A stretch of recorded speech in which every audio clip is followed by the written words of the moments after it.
Once again, kumusta? Nausab ka mong tanan, mga igsuon, mga kahigalaan ko din na sa Dios.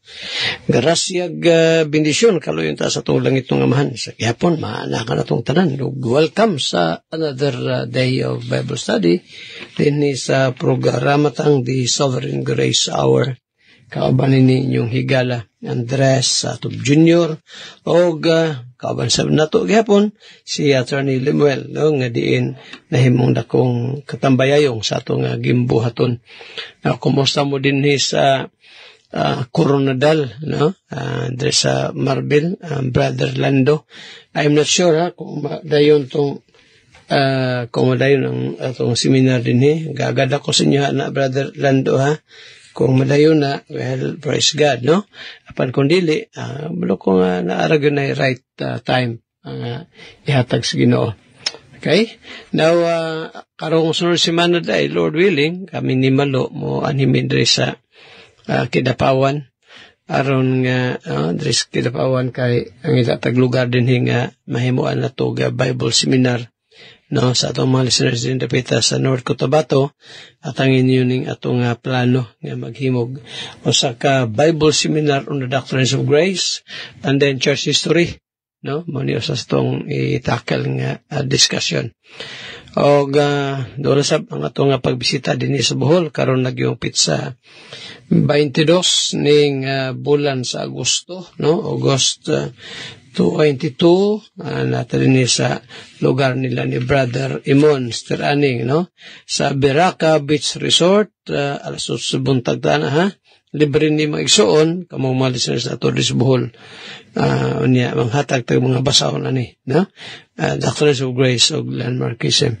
And then, iyapin sa pagampo day, amo nga biyahe, no? Maigsuon, dito sa Lapu-Lapu, of course, una sa Bohol, hindi Lapu-Lapu, no? Sapit sa 24 ning bulan sa Agosto, din na alang sa ilang paghimong Thanksgiving sa itong mission. Pastor Roy, kasipli, kumusta mo tanan di, Kang Brother Neil, Kang Brother Nel, Brother Mario, o sa tanan itong mga kaigsuunan din hindi pita sa Lapu-Lapu. Now, pinos pagampo din, no, si Rhea Marie nga karong bulan na sa Agosto, text siya og board examination for electrical engineers. Ta makalusot, no? Tabang sa Ginoo. Doon sa batong training, karong pitsakin siya sa Buso. Og Lord willing sa September maisoon plano tang bisita dito sa Davao Occidental. Okay, sige, ato ta sa pangalyo po. Happy birthday day sa Kang Pinpin, karong adlaw, Pin. Pen din nyo, no? Naroon na trabaho din sa Australia.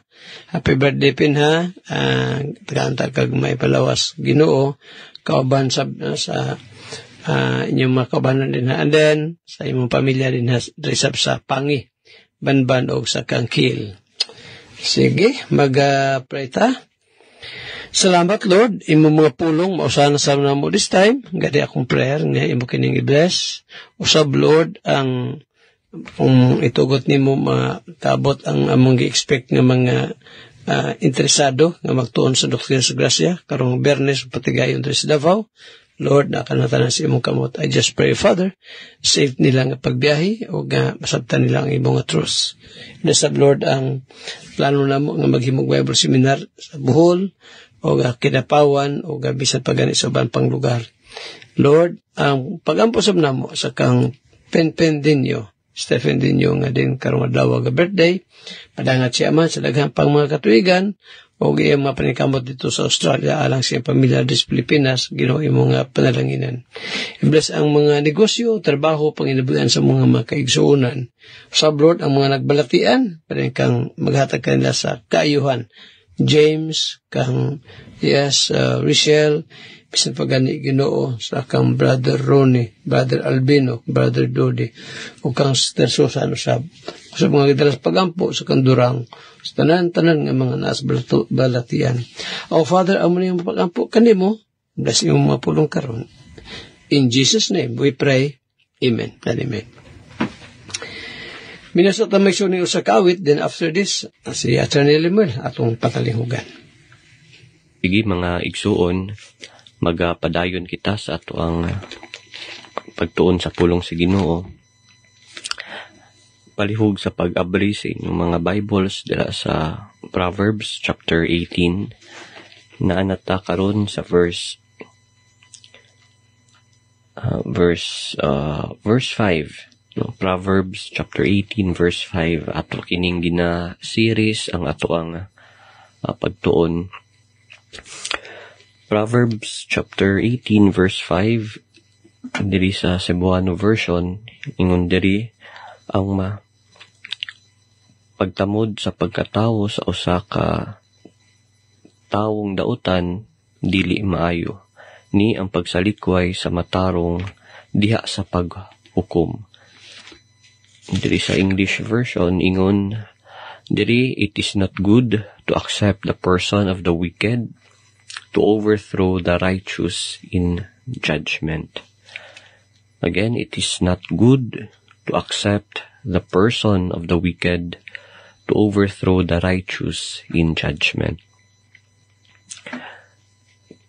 Kini mga igsoon nag-iskot kini sa partiality or favoritism diha sa paghukom.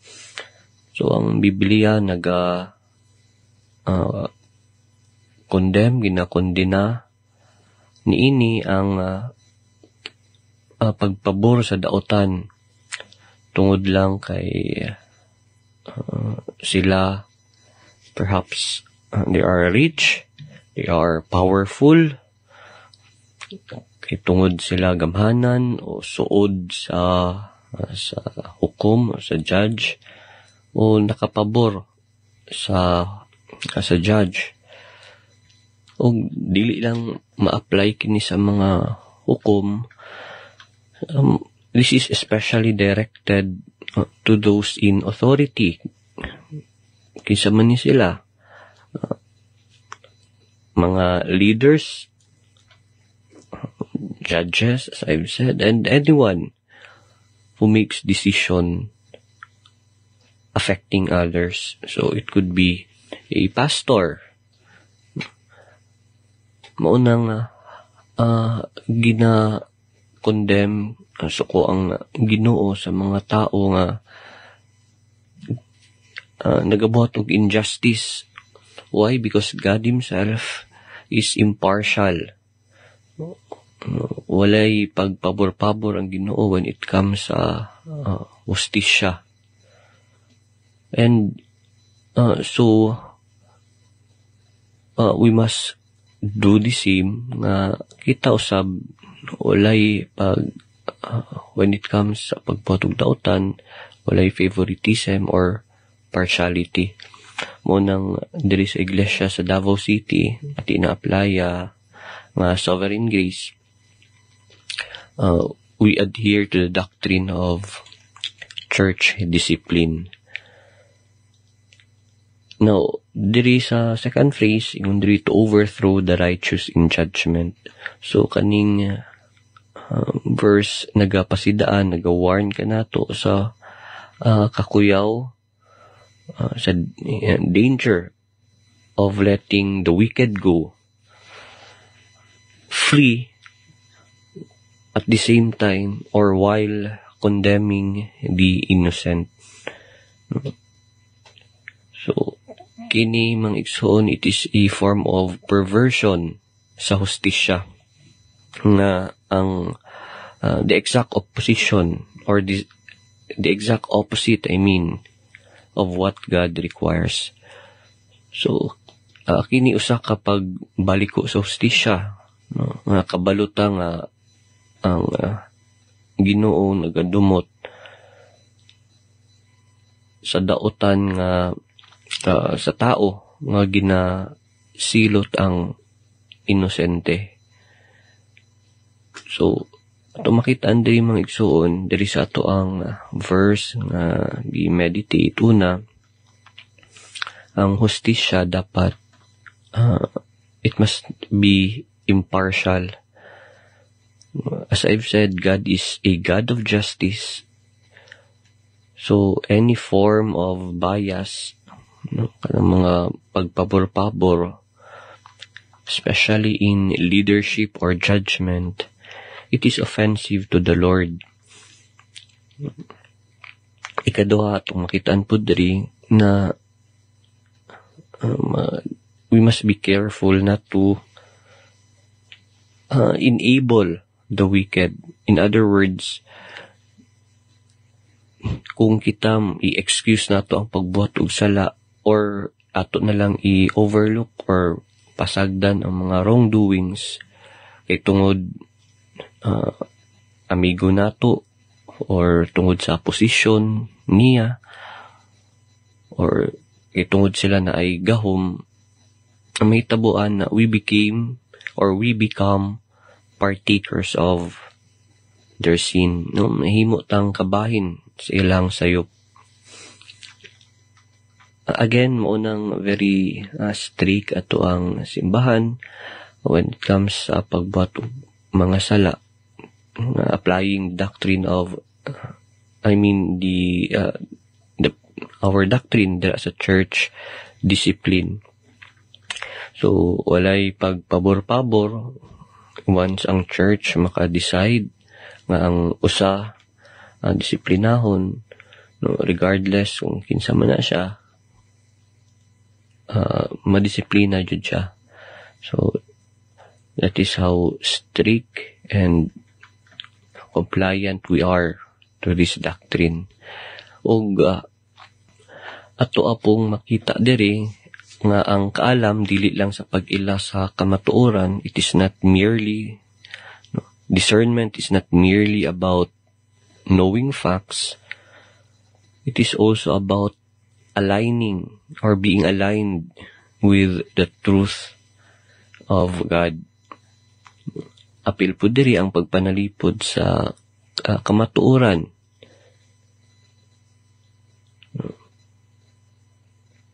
Nga maayo sa tan-aw sa Ginoo. So sa ato ang ni pag-apply sa itong matag-adlong kinabuhi in family, in our church, or even in workplace, no, we must not show favoritism. Sa ato ang mga buhat, we must judge fairly. Ato ang pag-judge so that our judgment is fair. Ato ang pag-hukom tama. No, it must not be by appearance, dili pinaagi sa atong makitaan. It must not be because of his status, or worse, it must not be based on our emotion. Dili pinagi sa ato ang pagbati. So as followers of Christ, isip kita Kristohanon, we must walk in truth and justice. Dapat itong paglakaw, magkinabuhi ta nga ubos sa kamatuoran o justisya. No? Sige, mga igsoon, ato ning ipadayon ang kaning verse 6 sa sunod nga higayon. Mag-proceed kita sa pagtuon sa doktrina sa grasya. Ato nang atong diskasan nga ang regeneration or pagkatao pag-usab dili kini pinaagi sa una sa will or free will sa gustuhan sa tao. Ikaduha, dili pod kini pinaagi sa bautismo.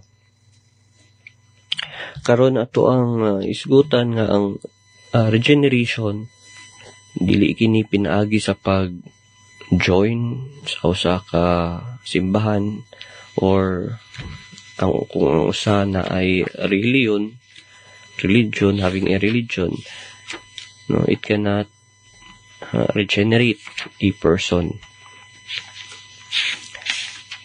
For example, daghan ang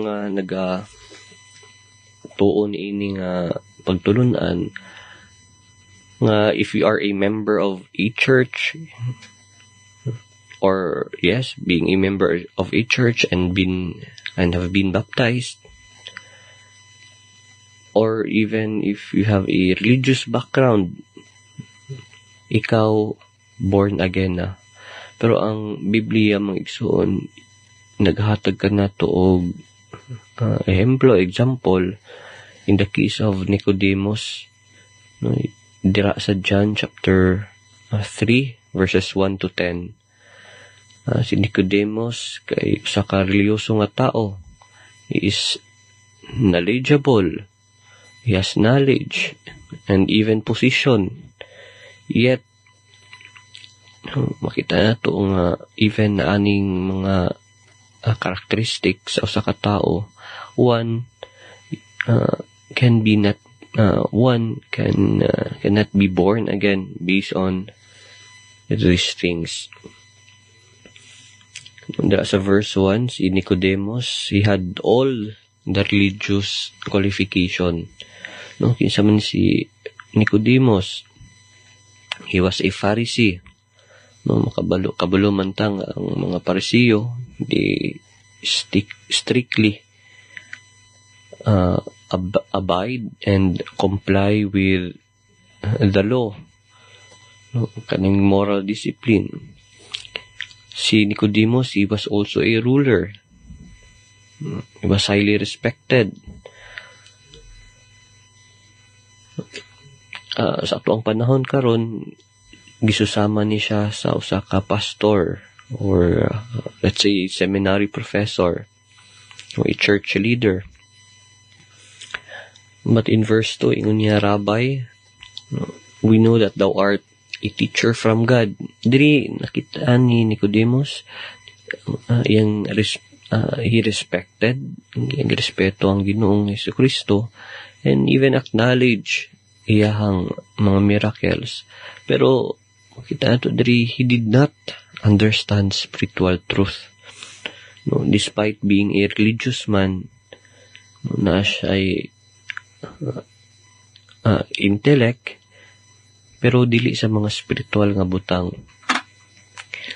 Mo nang sa verse 3, si Christ, gi-confront niya si Nicodemus directly. Diri, except a man be born again, he cannot see the kingdom of God. So, nagahiskot kini sa pagka-born again. No, spiritual birth. Dili ang kanang pag-join sa religion. Muna nag-question na po si Nicodemus sa verse 4. No, how can a man be born when he is old? No, ginapakita diri mga igsoon ang spiritually dead and blind nga tao. So even if he is the most religious man, it can be that he cannot understand spiritual things without the Holy Spirit. And then there is a verse 5 to 6, there except a man, no, si Christ, i-clarify niya, no, except a man be born of water and of the Spirit. Kani mga igsoon, no, this is a spiritual work.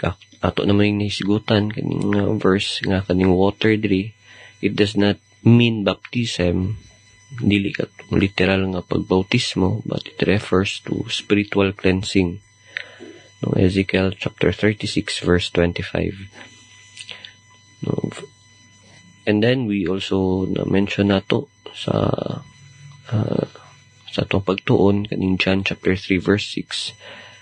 No, that which is born of the flesh is flesh, and which is born of the Spirit is spirit. So kaning spirit diri, it refers to the Holy Spirit, giving new life.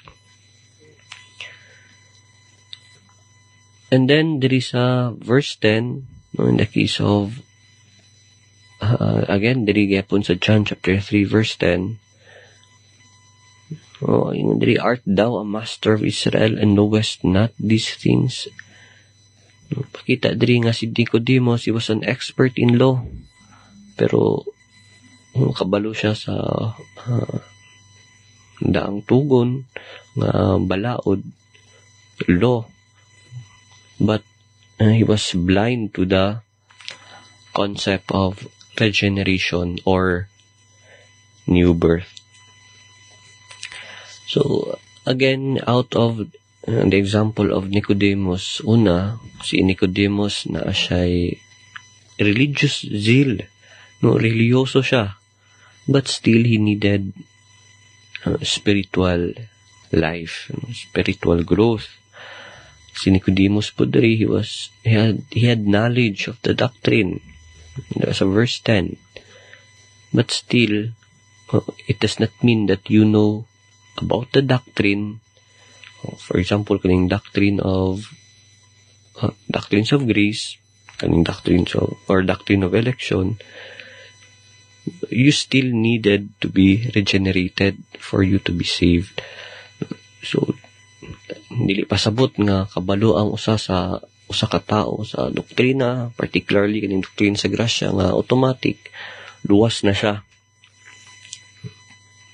And then in the case of Nicodemus, yes, he acknowledged Christ, he respected Christ, but still he needed to be regenerated.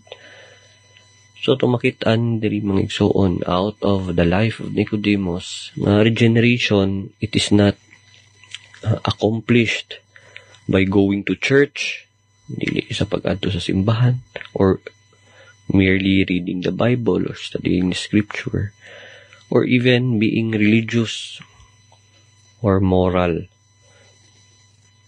Ang regeneration, it is the inward work of the Spirit of God, of the Holy Spirit, nga mao ang nagaproduce og bag-ong kinabuhi. So, again, ato ang point diri, ang regeneration, ang pagkatao pag-usab, or ang usa nga mahimong born again, dili kini pinaagi sa pagsulod sa iglesia, sa pagsulod sa simbahan, pag-join diri sa Baptist Church, nga ang usa mahimong luwas. So sa sunod nga higayon ato pong isgutan nga ang regeneration, it is not accomplished also by good works.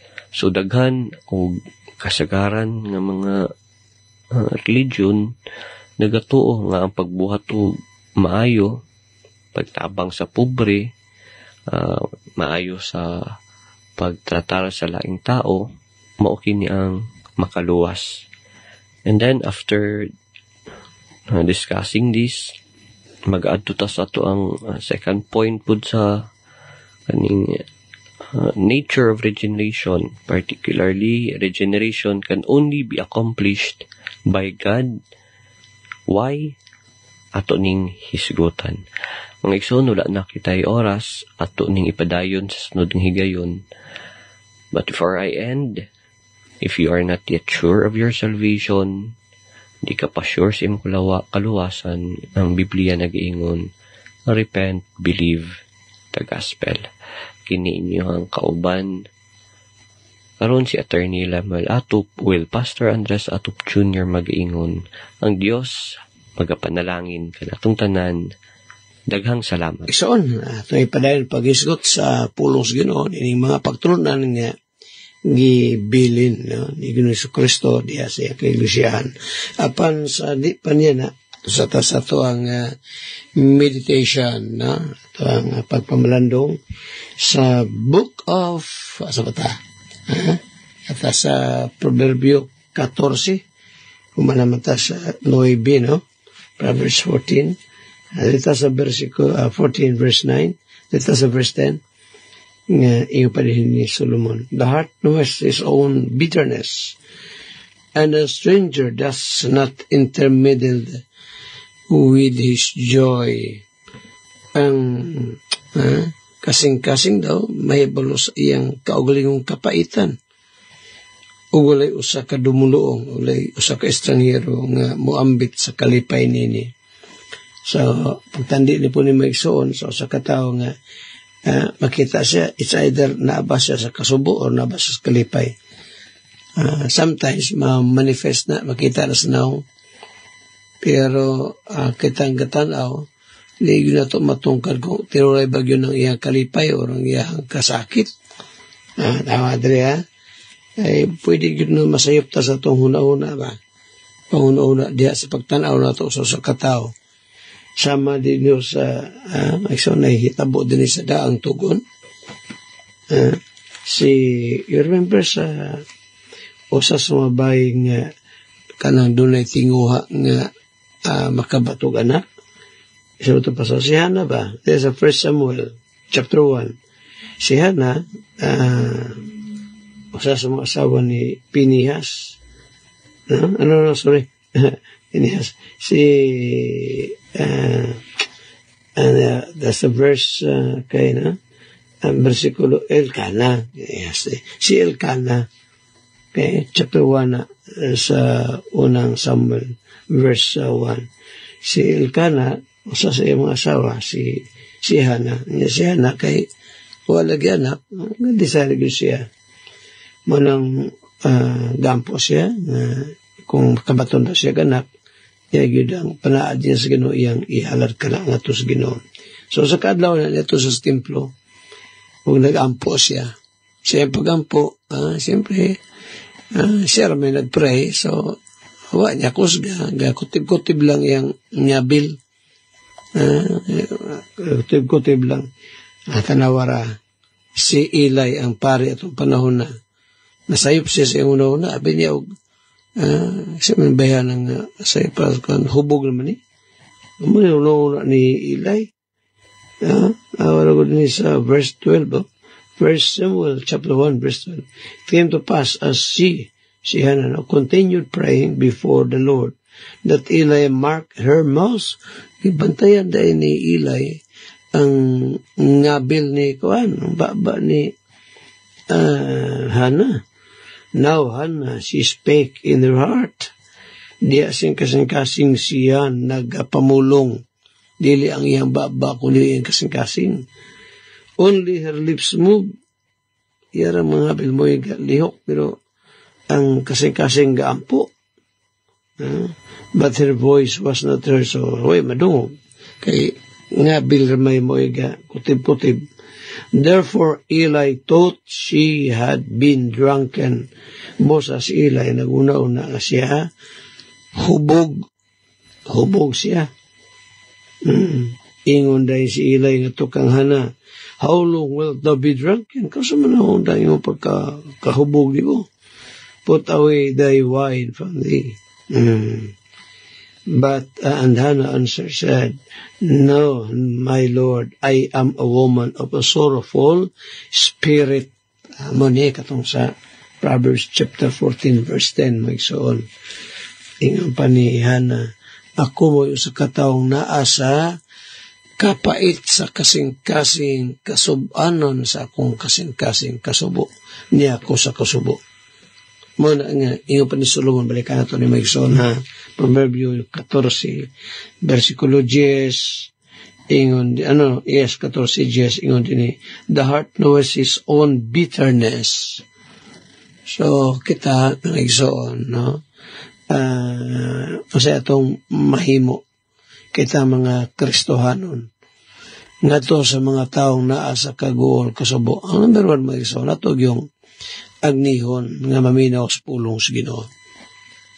Bisan gani kita mismo, mabot ng Ginoo panahon nga natas kasubo, no? Masabay makatambal niya na tanan, lain pulong sa Ginoo. Ano daw nga, tarawan yun ni ay giingon ni James Santiago, sa giingon ni James the Pastor.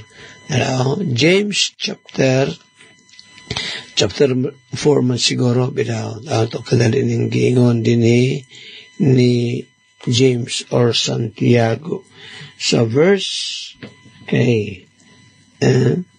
not chapter 4, but chapter 5 sa James, matapan niya din sa versikulo 13, is any among you afflicted? Let him pray.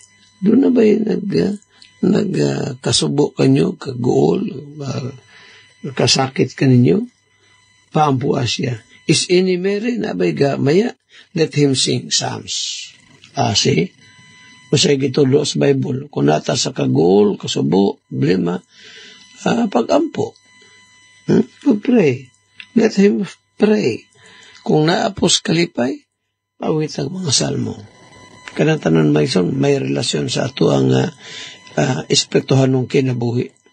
So, digit pwede din, no? Ang tao mo biya diha sa iyang paghangad nga to sa Ginoo. Masubanon man siya or malipayon man siya.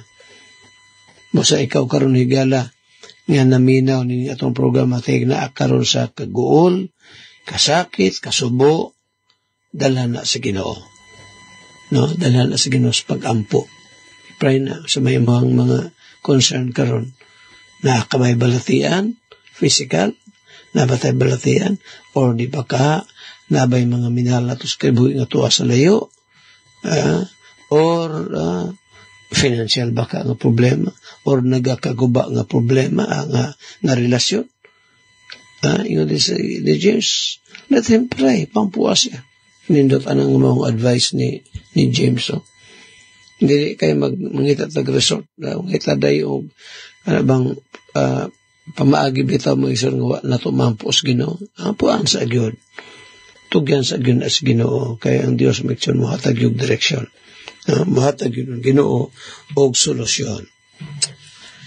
Kaya yung second praise mo iksoon sa Proverbs 14, yung pa din sa versikulo 10 nga and a stranger does not intermeddle with his joy. O ba itong tagapagtagat na? Ang Ginoo magapalangin ni ining iyang mga pulong. Sige, maigsoon. Itong ipadayon itong naisugutan na ito. Di siya ito maghatag og bagong sermon outline karon na. Manatato, tataw na itong gisgutan itong maluluwas dito sa mga taong malamon sa Babylonia, no? Matos Daniel. Manatana sa pag-isgot na patay bagong sermon outline. Pero sa di pa niya na ato sa itong padayon itong usa sa mga doktrinang gibilin ni Ginoong Kristo. Gibilin niya, ha? So daghan doktrina pastora, siyempre daghan. Daghan siya gikabiling mga pagtulunan. Kay ang church maigsoon niya, dili man mo itigmugna o mga pagtulunan tigihimo ba? Kundi mo execute, mo patuman sa unsay gikasugo sa atong agalon nga mos Ginoong Kristo. Kana pingon ni Christ sa Matthew 28, go ye therefore and teach all nations. Lakaw nga iwali ang maimbalita nga tos tanang kabuhatan sa tanang mga nasod. Then, bautismuhan ang mga mahimong magtotoo sa ngalan samahan sa anak o sa Espiritu Santo. Then, after that, nga magatulo kanila sa tanan nga akong gisugo kaninyo. Kisa'y gisugo nga mo na maong iglesia sa itong Ginoong Kristo. Unsa'y isugo, unsa'y tumanon sa mga sugo, tanan nga gisugo ni Kristo Jesus. Unsa man ni masugo, amo ning nalatid sa balang kasulatan. Dere sa bagong tugon maigsoon. Niya din ang daghan kayong mga pagtulunan sa Ginoo. Unya, sa kadaghan sa mga doktrinang gibili ni Christ iyang kaiglesiyahan, ang iyang, bantayan niyo higala, ang iyang mga iglesia, iglesiyahan sa itong Kristo, ang iyang churches, dili pwede maghimo og mga bagong pagtulunan. Dili pwede na nahinimo ang Ginoo na si gibilin ng mga pagtulunan nga iyang ipatudlo. So, ang churches ni Ginoong Kristo dili na magtudlog doktrinang dili o wala gisugo sa itong Ginoong Kristo. Unya, hindi po mga pagtulunan na maigsoon, no? Gipanagdawat ni from generation to generation ang maunga mga pagtulunan. Pasapasa na maigsoon. Pasapasa na unya. Pastor, na may nagkuhan ron ba? Nabinan ikining giingon sa bagong na-installer nga Papa sa Roma nga sila ra ang church mo interpretar sa maong Biblia. Actually, maigsoon ang una diya sa church. Nagbutang Ginoo mga pastor. Ang gingon sa Biblia, dili mga pari, mga pastor ang gibutang. Mao ba, pastor? No, ang gibutang sa Ginoo sa iyang sa unang panahon sa Old Testament mga pari. Mga pari bago ratan nagisgot may tugod ni Eli. Pari man to si Eli. Sa panahon ni Hana, pari man to na sa mga anak badlungon. Duha ka mga anak niya nga badlungon. Unya sa bagong tugon mga pastor ang gibutang. O ba, pastor? Usa na sa mga doktrina. Nga ang gibutang sa Ginoo na magdumala sa mga kasimbahan, mga pastor. Ato tanawon. Mga igsoon. Yeah. Sa book of sa book of Ephesians. Epeso, Kapitulo 5. 5 ba? Biyatang tanawon. Chapter 4, I believe. Ephesians, chapter 4, not chapter 5. This is what Paul said. In verse 11, and he, that's the refers to Christ, and he gave some apostles, mamana, no? Namili ang Ginoo o mga apostoles iyang kapanahonan. And he gave some apostles and some prophets. Pero wala niro na sa atong panahon maigsoon karon presently panahon maigsoon present time na to wala na ning mga apostles o wala na ning mga propeta. Una, wala na yung mga apostles sa ato Ginoong Kristo karon gumikan kay walay ma-qualify nga mahimong apostol, wala ba'y takos nga mahimong apostoles sa atong kapanahonan.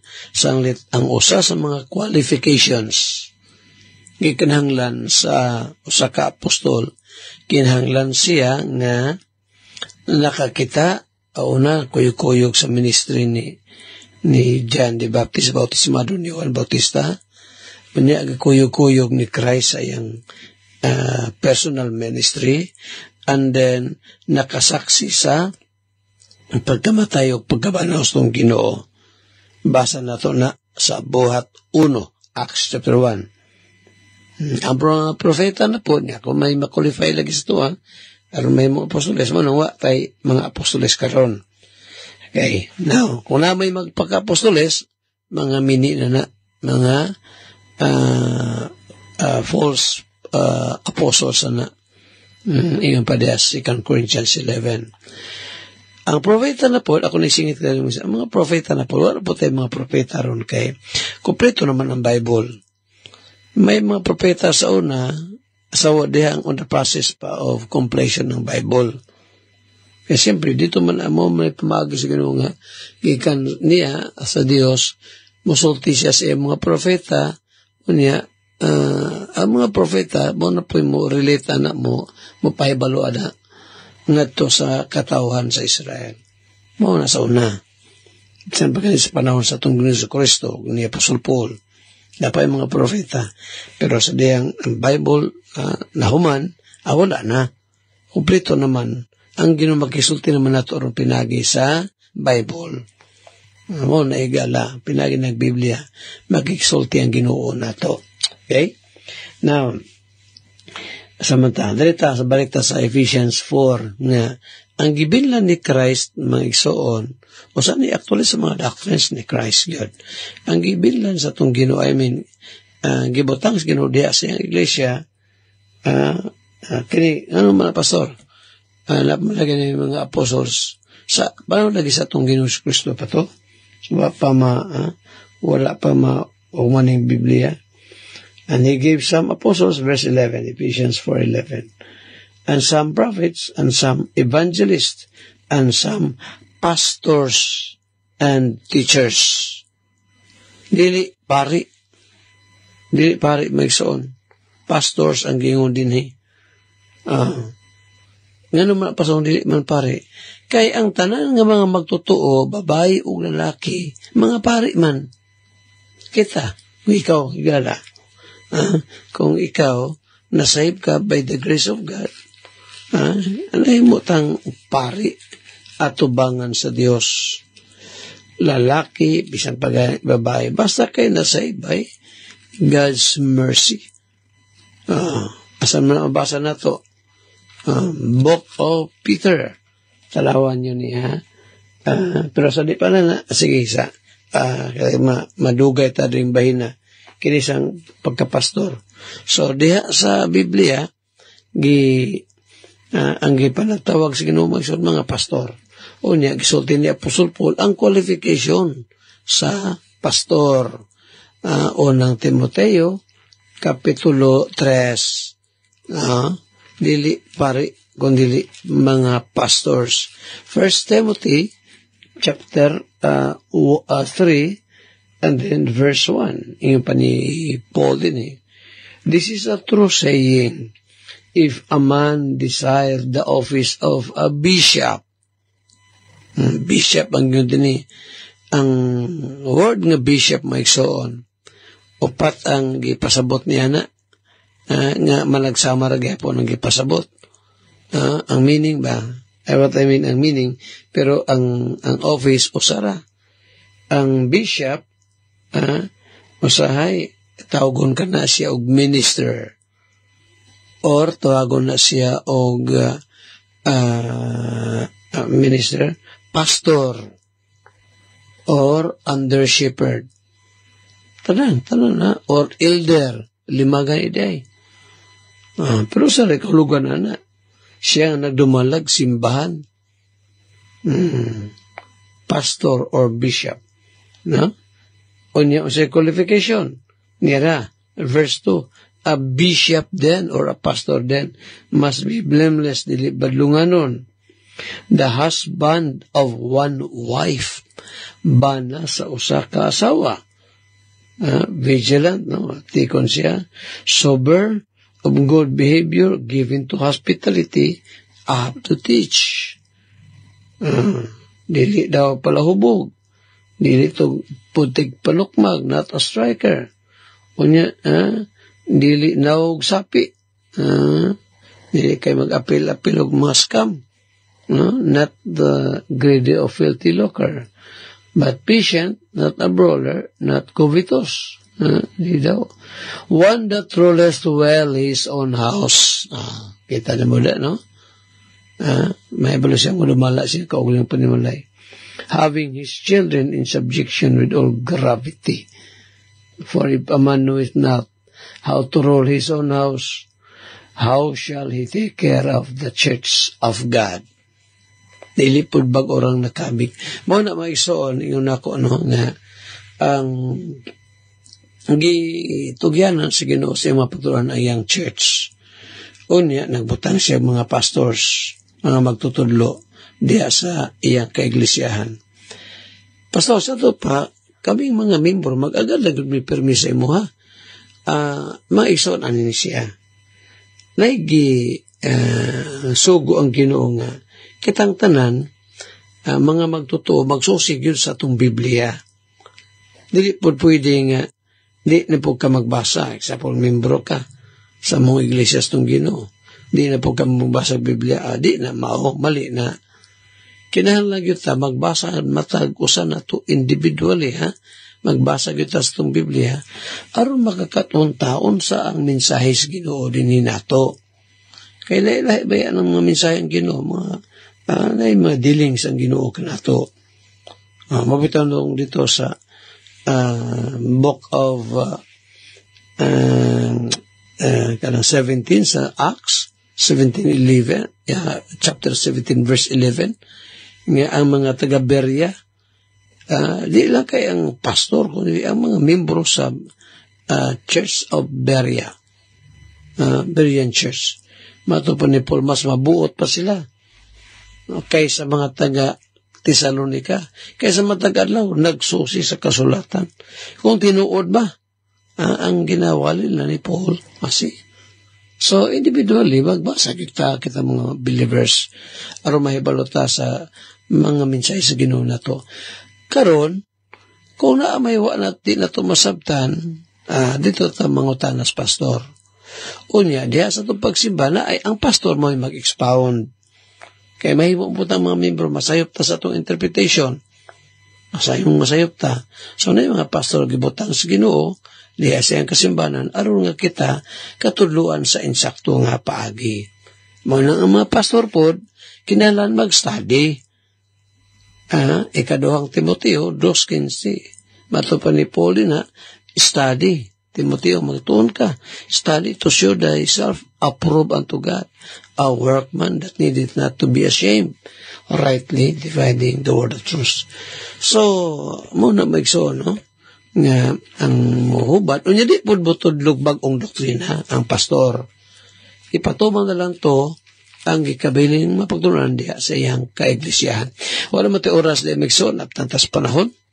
At tali pa rin ugma, dahil patag mga isgutan, dinis ato ang tulumanong the sovereign grace hour. Kung pagkamasaibigala, I may say again, come to repentance, and then trust Christ as your Lord and personal Savior.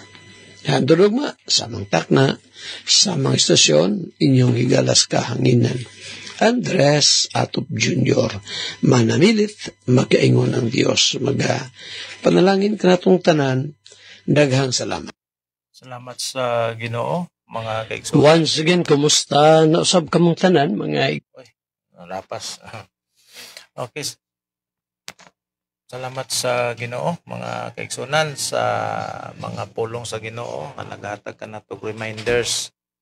O salamat sa iyang mga alagad sa first portion, si Attorney Lemuel Atop o si Pastor Andres Atop diya sa second portion. Nga nag-remind ka nato sa pulong sa Ginoo. Okay, salamat guys sa Ginoo nining tanan. O akong i-shout out ang mga naminaw nining ato ang programa nining kabuntagon sa mga nakabisita o nagtanaw mismo din sa to ang live, naminaw sa tong live. Una din si Brother Raul Alfante dire sa Digos. Brother Raul, good morning. O malipayon sa pagpaminaw mo diya. Dinhi kay Brother Roldan Kayuna. Brother Roldan, morning. Sister Arlene Nasara, anak ni Kwan. Pastor Yuber Nasara. Okay, dinhi kay Sister Maricel Humawan Kilapio sa Davao City. O dinhi kay Sister Thames Espisor nga paminaw sab. Dinhi kay Pastor Art Riobal, Batimi Riobal da sa Kapatagan, Legos City. O dinhi kay Brad and Pastor Renante Jaris sa Sovereign Grace Landmark Baptist Church sa Lupon. Dinhi usab kay Brad Tuto de la Cruz sa Tagum City. O batod pa sa mensahe ni Pastor Art Timi Riobal, bahit tungod sa pagampo, murag taas-taas gini Brad Timi. Okay, may tungod sa pagampo, kaya importante sa prayer. Tinuod yun. Okay, taas-taas gini Brad Timi, no? Ang pagampo mao ang paagi sa pakikistorya sa Dios. Mao gini ato ang mode of communication sa Ginoo. Ikaduha, ang pagampo nagpadayag sa atong pagsalig o pagtuo sa Dios. Yes, of course. Hindi ta makaampo sa Ginoo kung wa ta mosalig niya. How can we pray? All those things nga di nato makita o wa nato tuohi. So, lagi tayo pagsalig sa Ginoo. Do bisan wa nato siya makita, but because of faith, we have eyes to see the God. Atong gilagaran. Ikatulo, ang pag-ampo, matod pa sa minsay ni Brad Timmy, maghatag kalinaw sa atong kasing-kasing. Yes, of course, no? Kay after ta makaampo, muratag ma-relieve sa atong mga problema, sa atong mga kagool, sa atong mga pagpanginanglan. Kaupat ang pag-ampo, makapadasig sa spiritual ng kinabuhi. Yes, of course, no? Kay kitang makatawan sa Ginoo, isugot as pagampo sa walay paghunong. Pagampo maghatag kasaban. Yes, of course, gihapon mga kaigsunan, no? Santiago 5:16, ang pag-ampos matarong, epektibo o makapadayon kini adunay dako nga gahom. Kapito, si Jesus mismo nag-ampo o nagtudlo sa pag-ampo. Mao gina, no? Wa mo gilain kitagaan og pagtulon sa pagampo. Nangyari mang yung mga katauhan. Salamat Brad Timmy ha. Ako lang i-shortcut ang mga points lang akong ibang Brad Tim. Okay. Sister Rachel Pueblas Sabaricos. Okay, anak ni Ma'am Flor Pueblas Sabaricos. Nga asawa ni Brother Lyndon Sabaricos. Sister Rachel, good morning mo dia. Malipay ang pagpaminaw. O regards ko kay Brother Lyndon.